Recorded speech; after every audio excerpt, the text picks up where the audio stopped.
What is something you would never admit to your followers? I'm in love with my teacher. She taught me in year 7 and hasn't taught me since, but I've been genuinely in love with her for almost 5 years now. I don't think I will ever move on from her. What shall I do? I would just write a love note to the teacher Then and then burn it. I nearly started a divorce between my parents. I was using my dad's phone again and assumed my dad was having an affair and snitched on him to my mum. By the way, someone's messaging dad, calling him darling.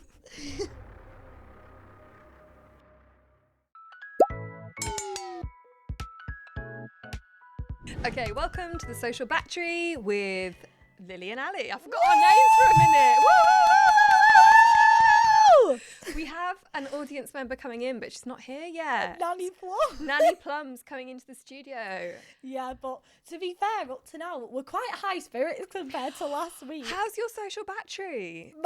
I did a tequila shot Ding, and now ding, I'm ding, buzzing. ding, ding, ding, ding, ding. Oh, can I just say the irony of last week we had a conversation about ADHD and alcohol and how we shouldn't rely on alcohol to raise our dopamine. We shouldn't rely on alcohol to raise our dopamine, but we've had just a little warmer. And I feel like on top of the world. Do you know what? My social battery this week feels a little bit better. One, because I'm feeling a bit better physically. And big, massive cuddles and thanks to Jack for editing out most of my coughs from last week's episode.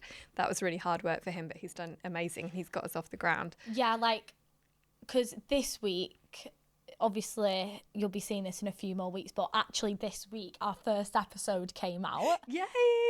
And, so excited. It's just been dead good. The spirits have been so high. Yes. And thank you for Jack, our editor and social media manager. Yes. Because without Jack, this wouldn't have got off the foot. That poor man managing so much us to do. and Carmela and your manager Dylan as well. It must be like herding cats because we're all over the shop. We are terrible. Both of us were late today. Both of us were late. And then we but luckily the people before us were late. So yeah, and then we came in and did a tequila shot. Yeah. And was like, let's have a good session. And we're just like, let's hope we're good. But we're back. We're back. Our social battery is quite high today. It is. I feel like we were very mellow last week. I know, yeah. And I watched last week's episode this morning. Yeah. And we are quite mellow and quite...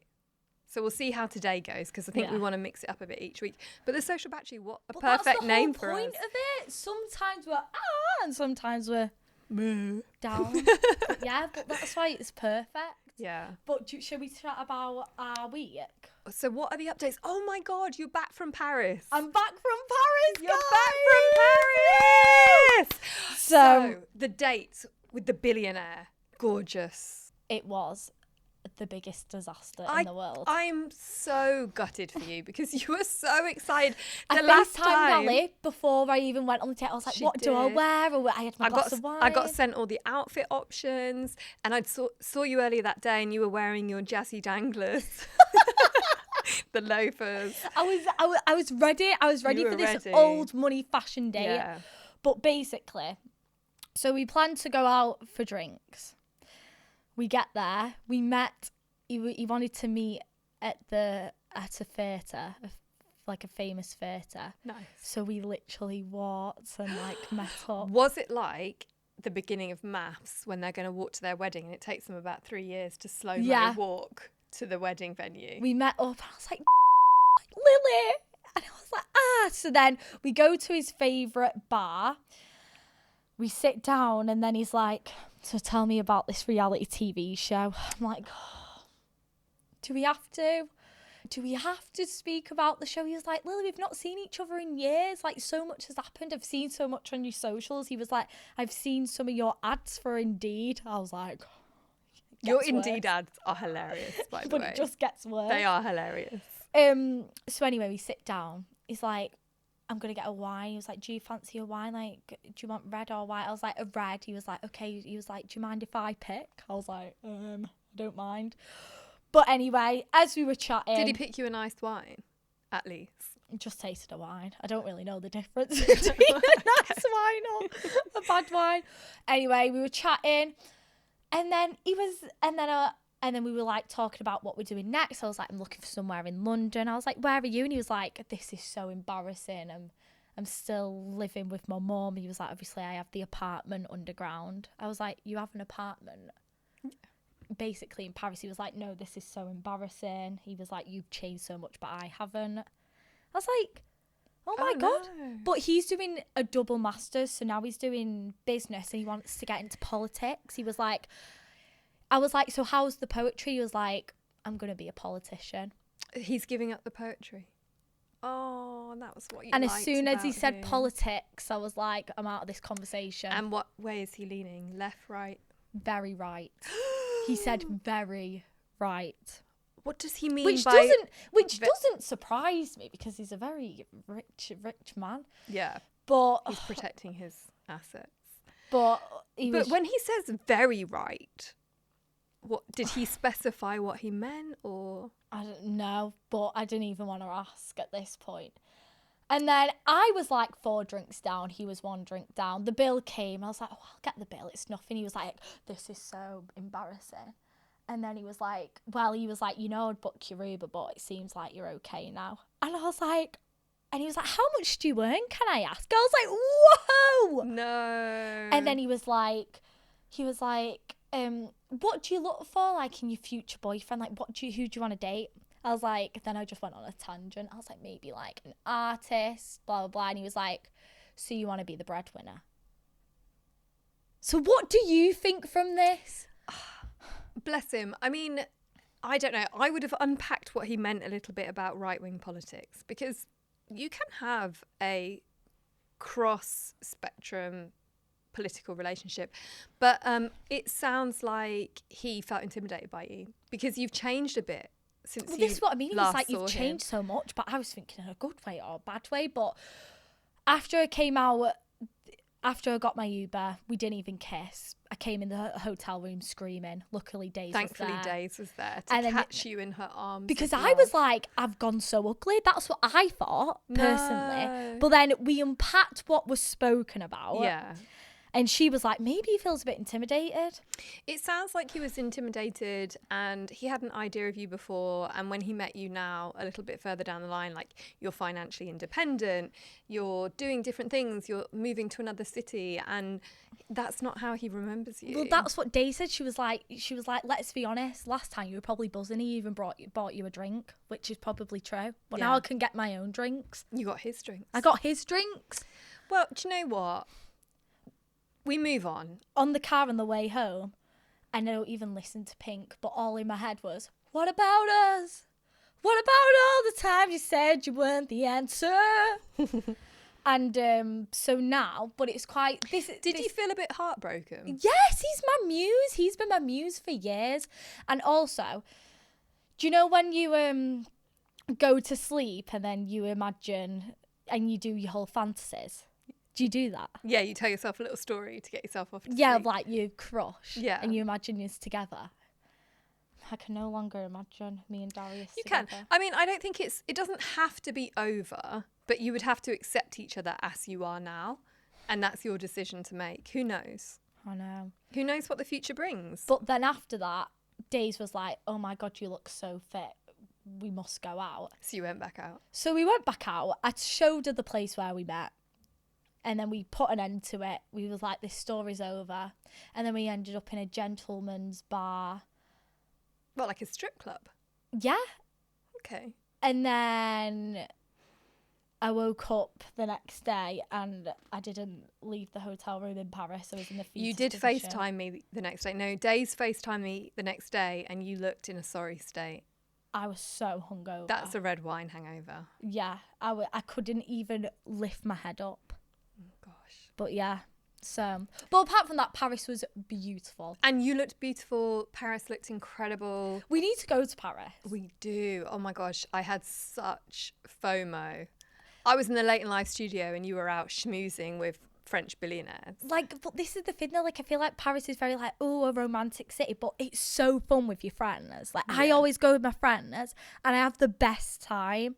Like just walking about, sightseeing, sipping and having a drink, having a coffee, having a bite to eat. We'll have to go. We'll go. But how's your week been? My week's been good. I'm much better. Woo! I no longer am suffering with the lung. I'm out and about, That's slowly good. getting my life back together. What have I done this week? So I got a message from Gani from this season's Big Brother. Yeah. Sweet man. Oh my gosh. Like, I want you to meet him. I want to meet him. I haven't actually met him yet. I've only messaged him on WhatsApp. This man messaged me. His energy is so lovely, like so bubbly. Like even his voice notes are like, "Oh my God, I'm so happy. I'm so excited." I love that. Just so nice. But he said that he's having a bit of problem coming out the Big Brother house, and the problem is that he's being trolled for something that he said in Big Brother. What did he say? Well, obviously he came to me because he was like, "You can probably relate to this." Yeah. And the problem that he's having is that in Big Brother, he said that he had married his cousin. So, Has he? well, no. And this is the thing. He's now getting trolled for it quite badly online. But apparently what he was saying is he said at the time of that conversation, he did explain to Jenny, who was the housemate he was talking to, that he didn't mean his cousin literally. Yeah. But Big Brother edited that part out. And what he meant was a very, very, very distant relation. And that's quite common in South Asian culture, to refer to people that your family know, might not even be a blood relation, as cousin. Well, has he gone out and said that? I think he's tried to, but he was just a bit worried about obviously how people are viewing that. And when you look back, like, obviously you don't know what's shown of you. Yeah. And He said he clarified what he meant at the time, but they didn't include it. And he was just like, how do I get this story out now? That I didn't marry my first cousin. That's not what happened. Yeah. And he's getting quite badly trolled for it. And I just thought, I feel you. And he can remedy that rumour, but then people will probably talk about something else because that's what happens. And it's so hard as well because when you come off the show then sorry, I don't know where I was going with that. Well, you have to live with however they've edited you to this look. is what I mean. When you come off the show, you've got to kind of just deal with what's on the show. And for him, that was a throwaway statement. And it's so sad when you leave so early as well, because then that's like there's only a small part of you on the show, and that's that, which must be really sad. But he had a great time, and he's come out. He's really grateful for the experience. Like he really enjoyed it. He's really sad that he came out so soon. But yeah, I just thought that was interesting because obviously we've had that experience too of things being edited in certain ways. Yeah. I do think people go a bit far with blaming the edit, not Gani, but you know, if anything bad happens, people are like, oh, it's just an edited show. No, I we did say what we said. Yeah, like do you know what I mean? I picked my nose and I picked my nose proud. Like, and do I regret it? Yes. Now I do regret it.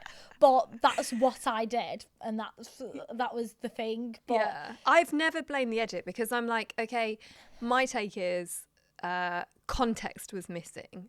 So, for example, I would be reacting to somebody, but you wouldn't see all of the things that I was reacting to. You would see a lot of my reaction. But I said what I said. Like, I can never blame the edit because those are my words and they came out my mouth. Yeah. But I absolutely understand, for example, with Gani's example, that sometimes context is missing and then you end up getting trolled for stuff that isn't entirely accurate. So, well, I hope big love to Gani. Yeah, we hope he moves on from that and other people move from other people need to move on, and you need to understand and accept other people's cultures. There are cultural differences. And as much as they say it is a pantomime, these are actual people. Actual humans. Whenever they said that to us, oh, it's just pantomime if they boo, I was like... Did they say that now? Because surely, like, you can't keep saying that. You can't keep saying it's pantomime to make us feel better. It's not pantomime. We have Nanny Plum's entered the building! Oh, I feel like now that Nanny Plum has entered, we should go on to the next We should segment. move on. I think those are the updates for this week. Are we doing... Oh, no, I had something to tell you. Tell us. I feel so stupid. This came up in the YouTube comments. Go on. Feedback on the episode. We love a bit of feedback as long as it's a nice within one. limits. Max Belegday.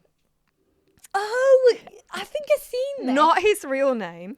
But has he changed his name? Right, so apparently that whole thing was that the word Belegday is a joke, and it comes from, I think, Jessie from Little Mix. What on some show or some social media reel somewhere, she got asked to do the impression of a Jamaican accent, and she said the word belegde in this like very weird. I would never have guessed that she was trying to do a Jamaican accent. Someone actually sent me the reel to be like, Ali, how can you not have seen this? I didn't know it either. No, so I think it was Jessie from Little Mix, and please don't kill me if I'm I've got I'm that confused. wrong. So has he changed his name to Max Belegde? No, not like, officially. legally. No. Why No, that's his social media persona, and it's just a joke because this clip is so funny of her doing a terrible Jamaican accent. Cool. So maybe. So I'm like worrying that it's like a French name that I'm mispronouncing, and actually it comes from this. It's just a joke anyway. That someone else did, and people were like, "Ali, it is killing me that you don't know this cultural reference." And I was like, "I have no idea." Oh my god! Would you ever have a little social media name? Well, I was gonna say maybe the Red Witch. Well, I can't escape the witch allegation. Would you change your name to a social media name? No. To what? Ginger Spice. I think that's been just done. Came in my head. That's been done. Oh, and the other bit of feedback was don't play with your microphone because it messes with the sound. Does it? Yeah, so in the first episode, you were doing this a lot. And the sound is so bad. You can hear you like scratching your microphone. No way. And That's stuff. me fidgeting. Like, look, I'm fidgeting now. I'm such a fidgeter. But yeah, moving on. Do we want to do dilemmas? Or do you want to do shot it first? Because do you not think we're going a bit deep with the dilemmas first? Let's do the deep bit first because we need to have our brains in gear. Oh, okay. Go on. I know you really want to play our game for the last bit. Okay, so we've had viewers write in with some dilemmas for us to solve. Okay. Look at you reaching for your drink from microphone prison. So this is an interesting one, and for people watching, I haven't told Lily any of the dilemmas that I've selected of the ones that are set in because I want your kind of natural reaction to them. Okay. Dear Lily and Ali, I'm in love with my teacher. Story of my life. For context, she taught me in year 7 and hasn't taught me since. We rarely speak because she's overall just a rude, strict teacher who makes no effort to get to know the students in a way, but I've been genuinely in love, that's in capitals, with her for almost 5 years now. She's happily married. She's 10 years older than me. This is a girl writing in as well, by the way. And I think she's in about year 11, I think. But even the relationships I've been in whilst liking her haven't felt the same as I do for her. I don't think I will ever move on from her, even though we've never had a relationship in any way. What shall I do?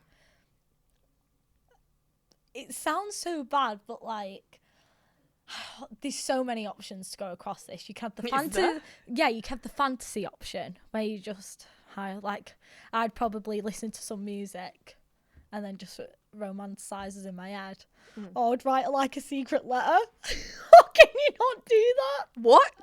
To declare your love to the teacher? I don't know, to get it out. What, for herself? To get it out on paper or to send to the teacher? Well, you can't send it to your teacher, can't you? I would just write a love note to the teacher and then burn it. Burn it. Yeah. That could be therapeutic, you know. What I will say is, and I say this with so much love and care, you're not in love with your teacher. Well, she is. I know how it feels to be in love with a teacher, Ali. She 100% is in love with them. It's so hard, especially when you see them down the corridors. I mean this with care. It's not love, it's limerence. Do you know what limerence is? No.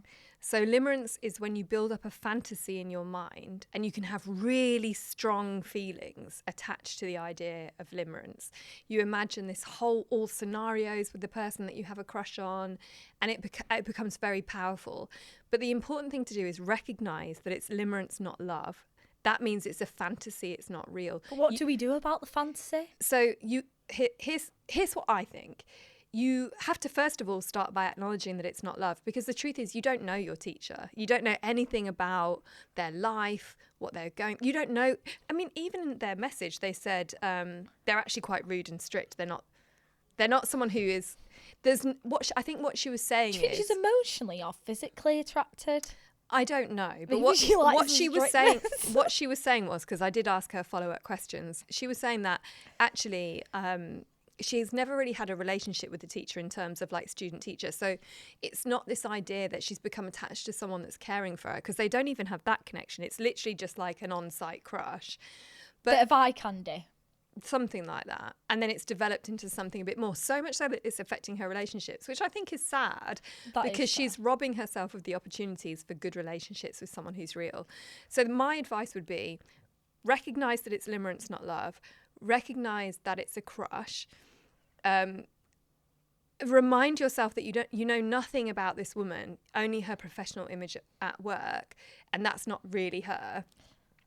Like, imagine a day today. Like, imagine walking a dog. Yeah. And the thing that feeds limerence, which can be difficult, is what you described, which is this idea of retreating into a fantasy world where you start to imagine scenarios. That's what you do though with a fit teacher. But if you want to get over your crush, you're not supposed to do that. Don't enter into these like fantasy worlds in your mind where it's so nice you're though. having conversation. It can feel like escapism. That's the thing. Is.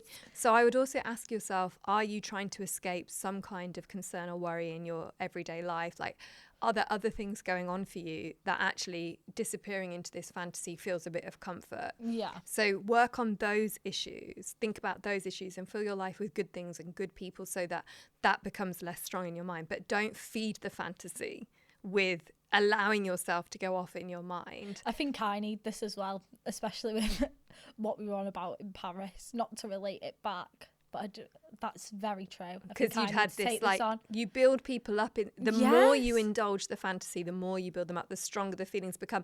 And then it's just the biggest letdown. And then how would any real life relationship compare? Because actually then you have a perfect relationship that's existing in this imaginary world in your mind. Yeah. And no one else stands a chance then. But it's just really important to keep you reminding yourself that that's not real. That's what our brains does when we want to escape into something. And you can write things down, you can journal your feelings, you can throw them away, burn them safely. We have a firefighter in the room today, so we're not going to talk about fire too much. But those are helpful things to do, and just focus on your present day relationships. But also, just to say, very normal. This is very normal to have this kind of feeling towards a teacher. 100%. Like, it's not weird. Like, in my high school, we all had a crush on the RE teacher.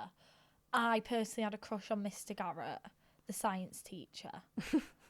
I love that you've named him. He was really big and round and like a big cuddly bear. Oh. And he loved McDonald's cheese bites. How do you know that? Because we would bond over McDonald's cheese bites, and then I took a selfie of myself on his phone, and that was the first time I ever got it was really cheeky of me. Me and my friend took a picture on his phone, and the head of science seen it. I literally cried. Like, I never got in trouble in school. I clearly went a bit too far, the science teacher. And then, I got put in, like, isolation, and I got screamed at. And I cried. That feels a bit extreme. Did you not get screamed at school? Only for being late, but I mean, that has not changed my lateness into adult life. No, Ali, at our school, we would get screamed at. And luckily, like, my mum never screamed at me ever before. So this woman was the first woman ever screaming in my face. I was like, oh, I know. Poor Minnie. Do you think teachers should scream at kids? Well, apparently they're not allowed. My sister's a teacher. Apparently they're not allowed now. Are they not? No, you're not supposed to shout. But, like, to be fair, like, I learnt my lesson after that. I was like, I'm never touching a teacher's phone. Well, I do think that's funny that you were just like, do you want the next one? Yeah, go on. Hopefully that was helpful. I don't know. Okay. Dear Ali and Lily, do you have any advice on being confident or pushing yourself out of your comfort zone when you feel uncomfortable in certain situations? Do you have any advice about friends who are not reciprocating the effort that you put into relationships? Right. I've got a really good one for this, because I myself, believe it or not, was so shy and quiet as a kid. Like, Ali, if you see me as a kid, like, I didn't even speak. Like, I don't think I ever spoke a word. Like, I used to hide behind my mum. Like, I just never used to speak. But I think you've got to push yourself out your comfort zone. Yeah. Like, even, like, join, like, a club or something. But one thing that I do live by is fake it till you make it. Fake it till you make it. Yeah, and we talked about this a little bit last week when I spoke about my first ever job when I got hit in the face with a banana skin by a patient at the hospital I was working at. It's really hard to give advice about pushing yourself out of your comfort zone, because I would say do it in balance. Don't push yourself so much that you're creating loads of anxiety and having lots of negative experiences. Push yourself enough that you're experimenting a little bit with new things so that you can give yourself the opportunity to enjoy it. Don't push yourself so hard that then you end up never wanting to go and do anything again.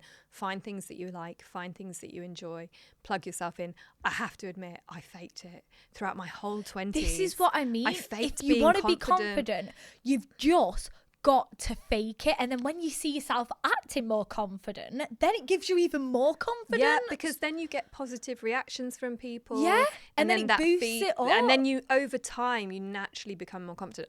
Like I said last time, I used to go red when people talked to me, like that. The social anxiety was real, but I just faked it, especially at work.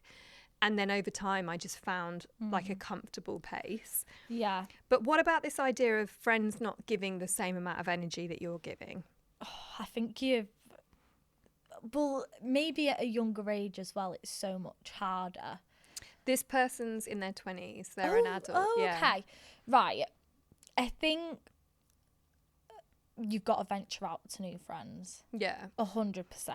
If you feel like they're not, is it giving you the time of day? Like just not giving the same energy. If they're not giving the same energy back, I just like, I don't even think that should be having a conversation. Be like, I don't think you're giving the same energy. Like that's something that should come naturally. And I feel like get some new friends. So I think there's definitely a conversation to be had around knowing when people are just not your people and finding different people that will give what you give. And definitely sometimes the advice would be just to find new people. But I would balance that with sometimes we have to actually check ourselves. And again, this is one of those situations where I'm like, I'm going to hold your hand while I'm saying this. But I think we have to ask ourselves, are our expectations of the other person reasonable?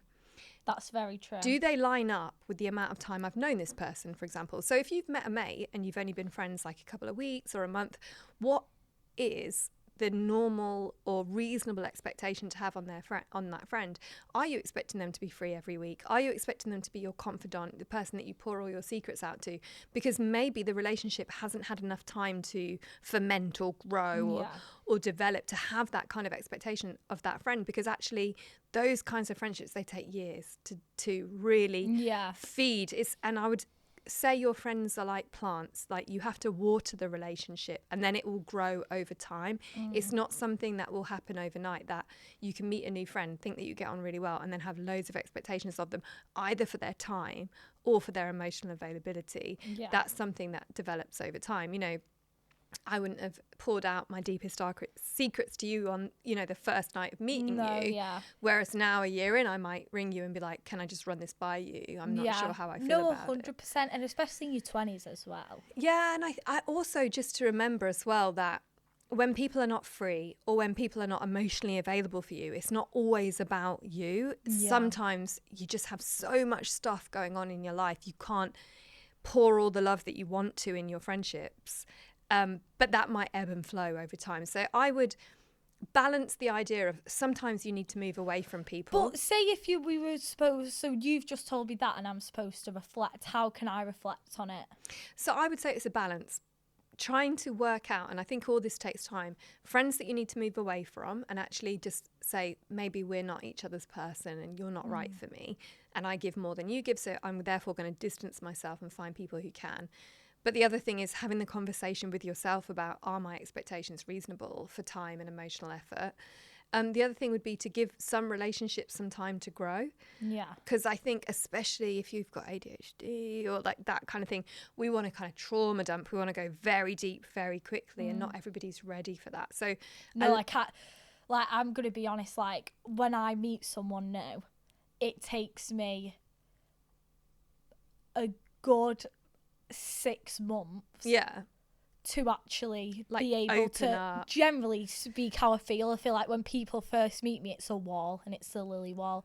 But then when you get past that, then you get then I the feel bit of more you. comfortable. Yeah. And then I'm like, oh yeah, I do want to hang out with you. Because I feel like sometimes, say if I meet someone new and I hang out with them, I'm like, oh, fucking hell, I've got to hang out. Like, I do like hanging and out that with this might not be that you person. don't like them. It might be that actually you're also feeling a bit anxious. And Yeah, this is a new friendship. I think making new friendships, it's anxious, it's really cringy. I'm just like, hard. oh, like we've got. And to you meet. want to put yourself out there, but then you kind of like you feel a bit uncomfortable. But then It's all again, new. your social battery, you're like, right, I've got to have the social battery ready. I've got to have a conversation. I've really got to put effort into this first conversation.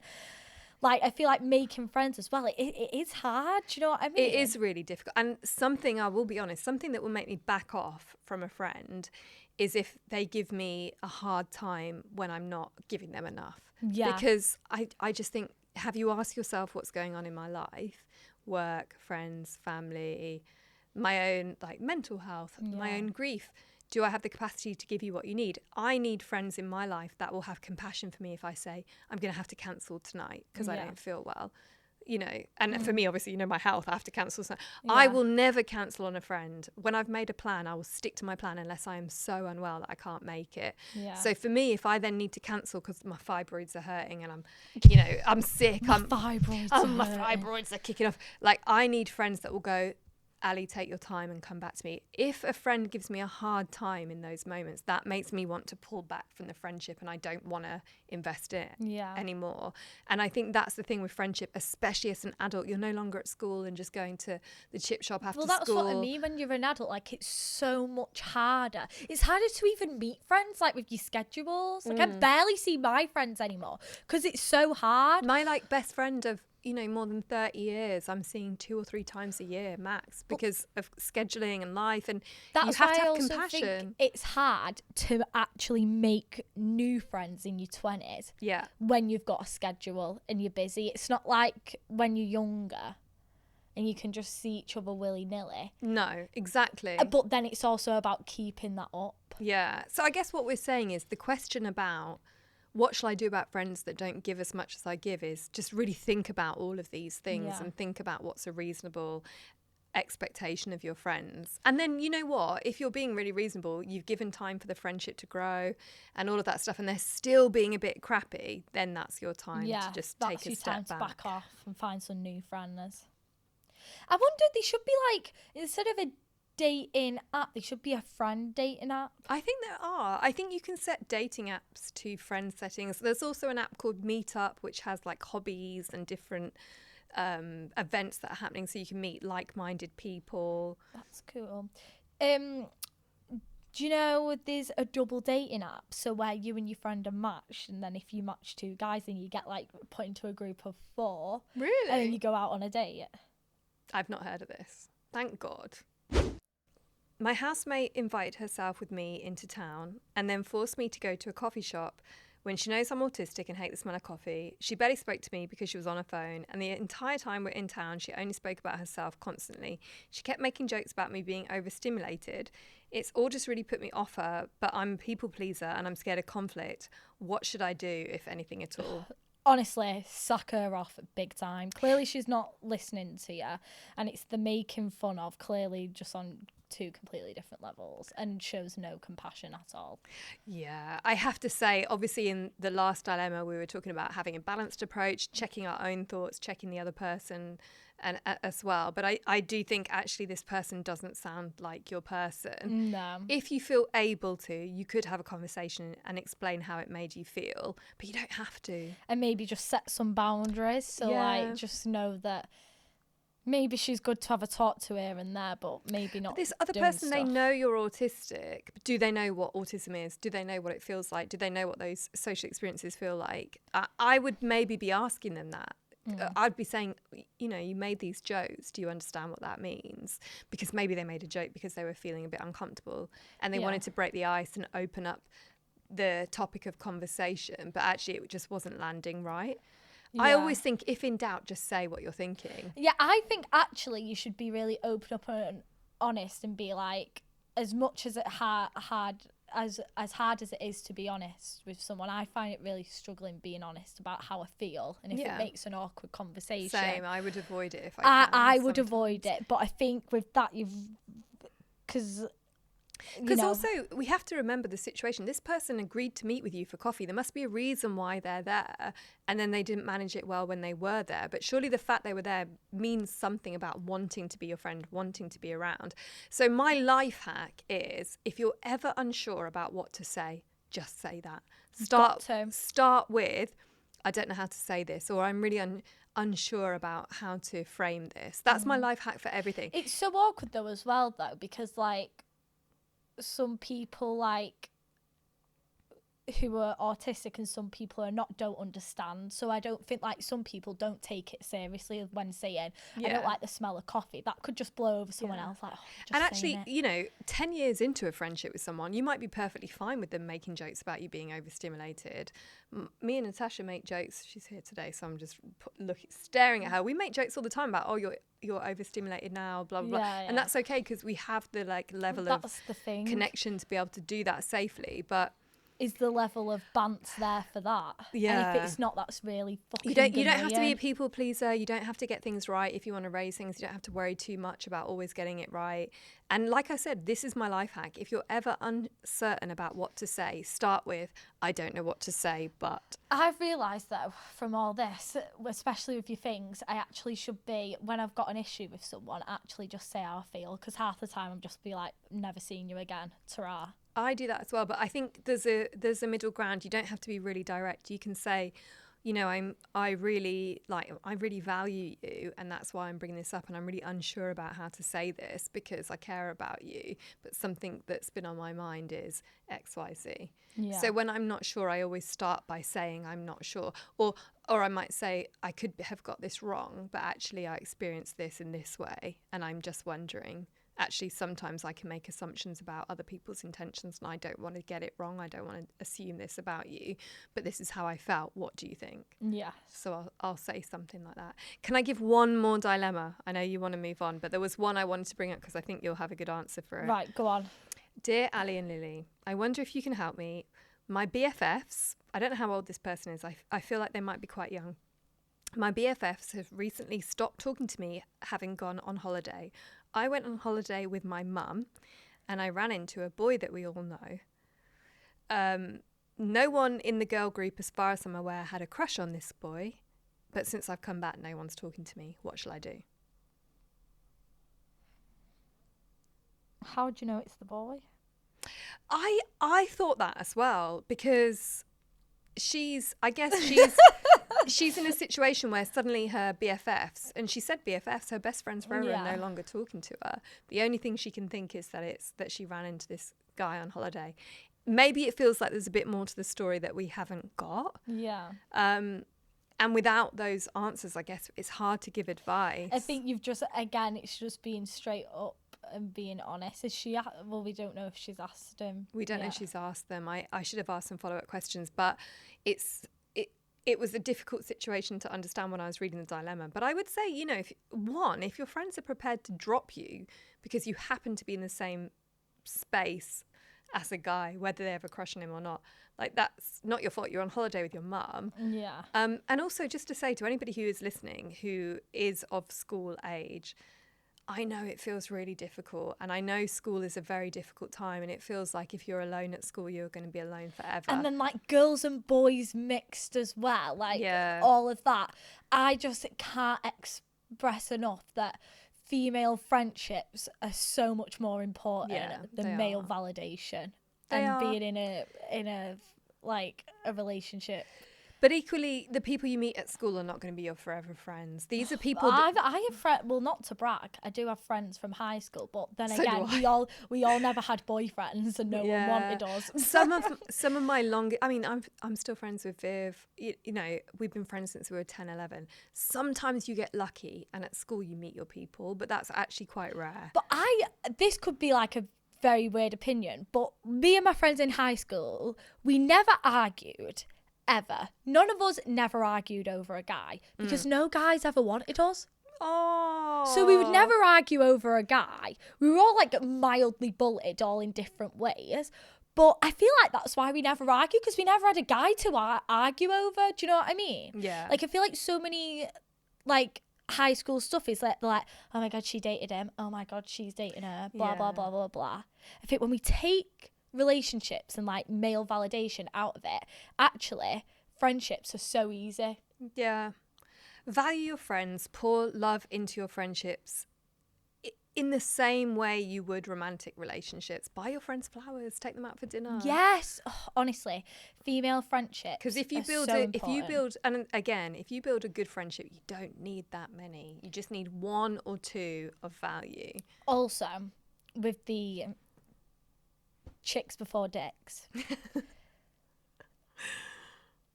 I'm sorry, but if you're in a relationship with someone, especially at a young age, you're never going to last. You'll probably break up next week or next month or even tomorrow. But friendships last a lifetime. They can do, yeah. Boyfriend and girlfriends genuinely come and go. You'll probably break up tomorrow. I know people prioritise romantic relationships when the truth is even 50% of marriages end in divorce. Exactly. So why does society put so much expectation on romantic relationships when actually it's your platonic relationships that will carry you through life? This is why, like, casually dating is so fun, but obviously if you catch feelings, it's not fun. But yeah, just please focus on your friendships, because they're the people who are gonna. But don't put so much pressure on those friendships that you're stressing and you're worried. Like, no, but that's something that should come natural when you find the right take friends. your time and take your time to find your friends. Yeah, because platonic relationships, they take time to develop and build closeness, just the same way romantic relationships do. You're not going to have like your one friend who gives you everything within a couple of months of meeting them. Really good friendships take a lifetime to build. 100%. Like my best friend I've been friends with for nearly 30 years. Wow. And how sweet, her dad at his wedding when I came, he described us as two soldiers that have always stood side by side. Oh! Because we've been through quite a lot in our lives. That's so But that's cute. a story Well, for you've another been friends for podcast. so long, I can imagine. Yeah. But yeah, that's crazy. And that's the end of the dilemmas. There were more, and we're really sorry if we couldn't get to them. Yes, we'll definitely do more. We'll return dilemmas. to this another time. It's really nice to help try and answer the dilemmas. Hopefully some of it was helpful. Fingers crossed we helped you. If not, ask ChatGPT. If not, you got us, we're here. ChatGPT is always a helper. It's not therapy. It is. I wouldn't be paying for a therapist. ChatGPT always tells you you're right, even if you're not. Because a couple of times I've put arguments into ChatGPT where I know I'm wrong. With Natasha, she can probably vouch for this as well. And I know I'm wrong, and I just want to see what ChatGPT says. It tells me I'm right. Have you wrote it every time? Have you wrote it in a way? No, I tried to write it as neutral. Correct? I tried to write it as neutral as possible, but it still took my side because I was the one writing it. But I'm good at apologising if I'm wrong. A good hack for ChatGPT is this, where I feel like a bit of escapism. So if something's bad happened, I'll explain the situation and I'll be like, and what song relates to this? And it'll tell me the song that I listen to it and be like, that's actually a really good idea. it's so good, Ali. Like if you need like a little song just to tinkle away an emotion. Yeah. Like after my disaster day in Paris, I spoke it into ChatGPT. I was like, what song can help me resonate with this situation? It said Man-Eater. I was like, she's a man. But yeah. We're not very validating. More blaming you, but okay. Is it? Oh, no, it isn't. It was trying to perk you up. Okay. Right. So anyway, we're going to play a game. You've been waiting all of the podcasts for this. I'm so excited to play it. We're going to play a dead, juicy game of Lily's version of Say It or Shot It. I'm scared. And we're shotting with tequila signed by Rita Ora. What the fuck? Okay, so I will produce the tequila because I was told to bring the shots, and this was what I had at home. I don't know anything about the say it or shot it questions. They've all been put together by Lily. I have no say in this. Dead juicy. I don't know what's happening. But yeah, I was like, what can we drink? And I found this in my house. And for some reason, it's signed by Rita Ora. I don't know why. I don't know why. When we came into the studio, the guys that work here were like, I don't understand. And I all I could say was, I don't know either. I don't know why this is in my house. I don't know why I have it, but I do. I fear that it the tastes quite studio nice. will think that we're raging alcoholics. What? Well, they were opening the bottle and having a sniff, huh? I thought you said something then. But yeah. Natasha, would you like some Rita Ora tequila? Right, No. Ali, do you want me to do the first question? Oh my God, I've just poured a massive shot. Well, you've got to pour a shot do you as well. want to pour half of it in mine? Yeah, see what... I'll answer your first question. Guys, I'm so excited. Let me get myself lined up.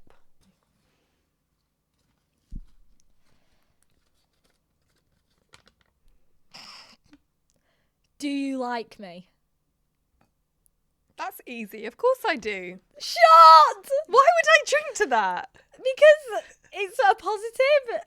That's not how it works. It is. It's the You Lily take it- edition. You take a drink if you don't want to give the answer. That's an easy answer to you've give. got to. If it's a positive outcome, then it's a shot. So, hang on. Are you just going to make me drink on every question? No. Okay. Cannot shot to that. That's not how say it or shot it works. It does. Okay. Because it's the Lily edition.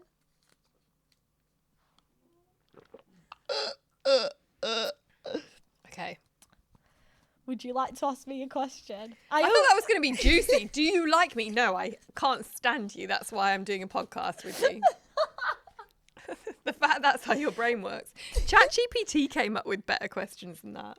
I'm sorry, that's just what I wrote last night Oh, I do preparing not the feel well. questions. Actually, the afterburn. Whew.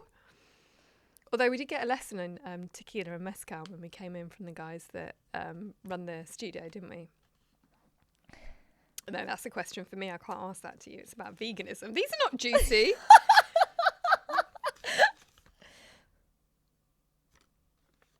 Lily, who is the rudest influencer you have met? Tell us or shot it. Do you know what? I would love to say a name. I would actually love it. She's not the rudest. She's just genuinely so annoying. And that's coming from me. I'm not going to say a name, but all I'm going to say is, hi. You know what I'm on about. Am I supposed to know who that is? Hi. Yeah. Shot it. If you're not going to say it, shot it. She's so fucking annoying. You know who I'm on about? I can hear Natasha laughing, so I feel like She's like- I feel like Natasha might have clocked who it is. She's like, hi. Okay, you can tell us after. I'm not doing as big a shot for the second one.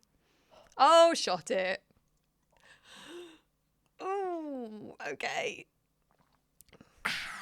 I stole this idea off Harriet Rose, by the way. I know she does say it or shot it. So before people start crying that this has already been done, we know it's already been done, but it hasn't been done with Ali and Lily. I feel like I'll come out the womb again. What do you mean, come out the womb? I didn't even come out the womb anyway. C-section. Oh. Do you want to ask me one? Yeah. Yours are quite tame. I'm quite impressed. No, they get juicy. Okay.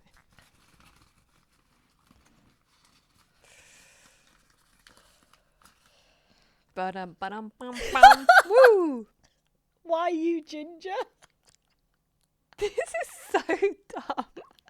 How is that juicy? I don't know. I can answer the question so I don't have to shot. Go on. It was a trending hair colour in like 2022. And there was an influencer that had a really nice shade of copper, and she went to the hairdresser that I went to, and I just asked for her colour. I remember, I think it was like 2 years ago, everyone started to go that colour. It was like, was it like 2022? In autumn. 2023? It was autumn. I remember. Everybody went copper. Everyone. I'd been red before. I've had red hair maybe 3 or 4 times in my life anyway, in like my 20s and my teens as well. So it's a colour I'd tried, but I'd never had it done professionally. I'd always box dyed it. It became a trending hair colour. I sat on it. What?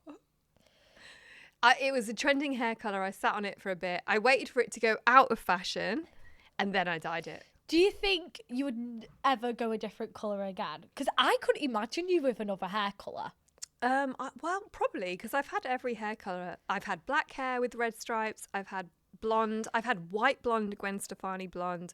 I've had brunette hair. Brunette is my natural hair colour. Do you know what I'd love to see you? A dark electric blue. Got some blue going on. That would make me look so unwell. I do not have the skin tone to pull that off. No. Well, if you weren't to be ginger or red, whatever you call it, what other colour would you go? I used to be blonde, but I never really felt like myself when I was Do you blonde. feel yourself ginger? Yeah. I feel like it matches my personality. I couldn't imagine you another And do you know colour. maybe I shouldn't say this, but when I was blonde, I don't know if I should say this. That was the hair colour that men liked the most on me.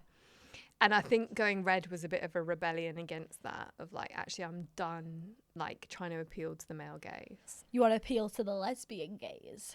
Yeah, still don't.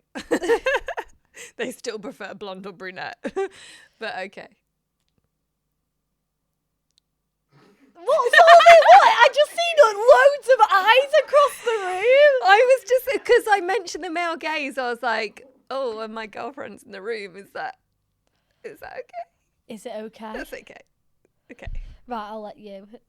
Sorry, I did choose some juicy ones. Just the tame ones are coming out. They didn't make it into the pouch, clearly. The pouch of doom, which is actually quite tame. Why are you ginger? She was like, these are so juicy. So juicy. If this is the vegan one again. What is something you would never admit to your followers? Say it or shot it. That's my deepest, You're darkest secret that goes to my grave. But what I will say, wait, I've got something to admit that I do like. If I'm feeling down and I need a confidence boost, I do watch an edit of me. I think you still need to shot it because you won't tell the story. Shot it because you're not saying it to the audience.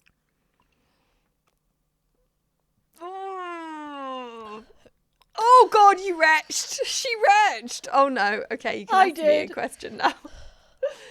You better not answer it.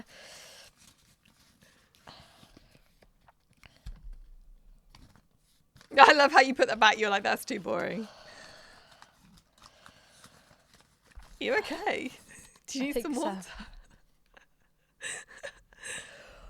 What is your biggest pet peeve about me? And be honest. You've got to be honest. What's something about me that does annoy you? You've got to admit it. Be honest. Genuinely, and I know this is gonna sound like I'm just giving a people-pleasing answer, but you don't annoy me at all. Well, you're gonna have to drink. I don't have a pet peeve about you.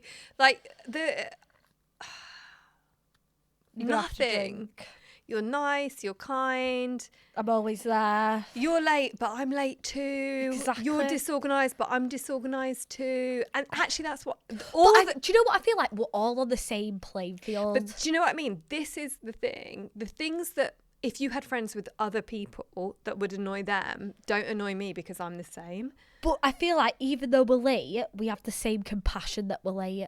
Yeah. I'm like, oh my God, we're late. Like today I was late and you didn't care. You're just like, hi, Ali. Yeah, but like, I feel like if we're late, we care at a same level of extent that we're late. I don't care when people are late. I love it when people are late because I'm like, good, now I can be late. And I feel like if we were both to cancel on each other, we'd be like, oh, it's okay. Yeah. So shall I shot it? Because Yes. I don't have a pet peeve. Genuinely, I'm not just saying Surely you have a pet peeve. that. What, do you have a pet peeve about me? Let me think. You can say it. It's fine. I've really got to think. I will hold it against you, but it's fine.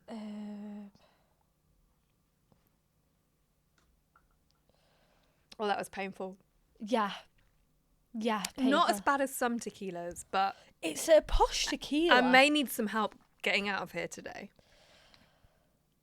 What's your pet peeve about me, Lily? Come on, get it off your chest. I have one.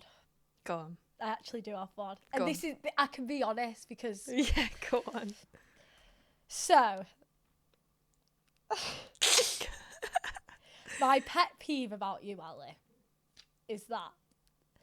But this is a personal issue that I need to work on. Is that I am one to put a kiss after a text. And I put so many kisses to Ali. Do I not? I'll be like, hi, Ali, kiss, kiss. And she'll be like, hi. No! Is that true? Do I not give you a kiss back on a text? I don't think you're a kiss person, but obviously me with my friends. Oh. And like, but if me and my friends was to have an argument or we've had a headbutt, we'll be like, hi. Yeah. Oh, so I have to remember time when I don't see kisses. Like, my dad sends me about 10 kisses and about 10 emojis. And with my friends, we're like, kiss, kiss, kiss, kiss, kiss. Oh, my God. And my mum was like, Princess Lily of the Valley, how are you doing? Blah, blah, blah. But when I don't see a kiss off you, I need to remember it's just Ali. No, so wait. This the entire year of our friendship, I've been doing this thing that has been peeing you off. It doesn't piss me off. Wait. If I see her okay with no kisses, I'm like, shit, she's in a mood. But I'm like, no, I have to remind myself. I was like, Ali doesn't do kisses. But if I don't see any kisses, I'm like, shit. Oh, no. And do you know what's really funny? Because Natasha's smiling behind the camera. She feels the same. So do you actually? Yeah. I just think if there's no kisses automatically, you think I'm angry? Yeah, because No if way. my friends, if I was like good night and they put okay with no kisses, I'd be like, shit, what did I do? I didn't know. So the way I text is, and Natasha pulls me up on this all the time, like say she's on a night shift and I'm at home, she'll be like, I won't say what she says, but she'll send me a sweet message and I'll be like, good night. Oh, because you don't put kisses, you're like... But I literally say good night. Yeah. And then I also say love you. But I don't say I love you. Kiss, heart, emoji. I just say love you. She needs to whip out the emojis and the kisses. And then, but that's just how I message. Like my mum's like, Princess Lily of the Valley, I love you so much. I hope you have the best sleep ever. My dad's like, hi, pretty princess, I love you. And I like this. And all my friends are like, XOXO. And then I message you. And text Sally like, hey. She's like, hi. But can I just say, taking us back in time to the way I got introduced to text messaging was you pay by letter. What? So when we first got phones, Natasha backed me up, this is true. So when we first got mobile phones, bearing in mind I grew up without a mobile phone, you had to pay per letter. Wait, you grew up without a mobile phone? Yeah. I am so sorry. I am genuinely but sorry. But you paid by letter. What do you mean you paid by letter? So you would add money to your phone. And what was this, an Apple phone? Apple was like not a thing then. It was like Ericsson or... Can I tell you a funny story? Oh no, we did have iPhone, to be fair. Do you know Nokia's? Yeah. Or a flip phone? So my mum used to have her own company and she used to have these flip phones. And then I had one of them. Yeah, so Gemma got the new phone and then I was like, I was so young, but my mum was like, we're going to give you a phone. It was Gemma's old phone, but she has a new work phone. You can have this phone. And I seen her boyfriend nudes on the flip phone. On your mum's phone? No, on the flip phone. I also see my mum's, I've seen loads of weird stuff on phones. Oh my God. I nearly started a divorce between my parents. Tell me. So, back in the day, there was a time I drove a Ford Ka. The old Ford Ka, by the way, it was gold. It had gold interiors. It was the first thing I'd ever bought for myself after I'd been working in a bar for like a year or so. It cost me £500, this car. My first ever car that I bought for myself. £500? Yeah, I bought a car. What a bargain! For £500. And it was this like old school Ford Ka. I wish I was born back in the olden days. Anyway, it was sad because I crashed it. I lost control. I span. And then I went up this like verge on the side of the road because I was speeding and it was not good. And I borrowed my dad's swipe phone, Ericsson, from the original Matrix, by the way, if you remember that film, the Ericsson where the things sweeped out. And I messaged my friend from work and I said something like, I don't know, something about the accident. He responded to me being like, oh my God, darling, blah, blah, blah, blah, blah, blah, blah. Anyway, a couple of weeks later, I was using my dad's phone again. Anyway, I read these messages. So sorry. And obviously, because it was my friend, I hadn't stored the number on my dad's phone, and I snitched. I said to my mum, by the way, someone's messaging Dad, calling him darling. And it was my friend messaging me to check if I was okay after I'd got in this car wreck. I looked at my own message exchange with my own friend and assumed my dad was having an affair and snitched on him to my mum. What the fuck? Yeah. What happened? Well, then they read the messages and they were like, this doesn't sound like a conversation Dad would have. And then I read them and was like, oh, my bad. It was me. So I snitched on my parents about my dad's affair to my mum. And then I read the messages and I was like, oh, that was me. And actually it was my friend messaging me saying, darling. The olden days. Hi, Jason. How you doing? Bends my head. Thank you for tuning in to the Wait. Social Battery. Wait. If you want more Say It or Shot It, let us know. Because I really enjoyed the Say It or Shot It. Thank you for tuning in to the Social Battery. Make sure you subscribe. Subscribe, please, on YouTube and it Spotify. means so much to us. It makes my heart big. Give us your feedback. Give us your comments. Write in. Have you ever done any of the things that we've done, that we've discussed in this podcast? I'm slurring. Oh, my God. Okay.